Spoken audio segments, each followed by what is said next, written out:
I did a trip to Kurdistan, which is the northern three provinces of Iraq, with my son when he was 16. He turned 17 on that trip. And it was so special and so unrepeatable. It really was. It was one of those experiences. It was with an ATTA member, company called Explore Mesopotamia that takes people to Iraq. And you can go and you can do it safely. And we got to see things that still blow my mind.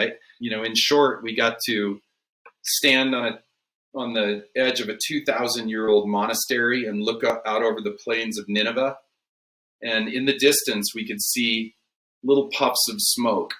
And it was the U.S., the Iraqi, and the Kurdish military finishing ISIS in Mosul.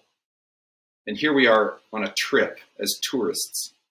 And it blew my mind. And the experience that the monk that ran the monastery there of preserving the artifacts and the destination in a time of extreme peril was unforgettable. The kindness of the Kurdish people and the kindness to Americans who, we've obviously, our foreign policy has created a lot of pain around the world. So you never know how you're going to be received in a destination like that. And people were just unendingly kind. I drank so much tea, because people would say, please come sit, please have a tea with us. We saw majestic mountains and had amazing food and heard stories that would, curl your toes by people who are still bright, shining eyes. I asked my son afterwards, what's one of the most memorable things?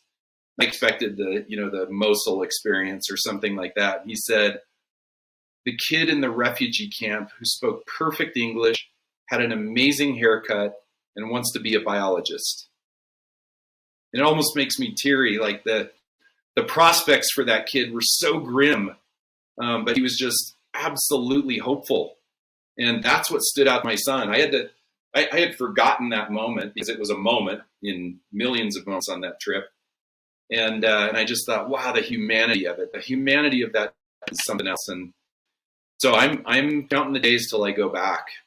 2025, Kurdistan, you and me, man. Count me in.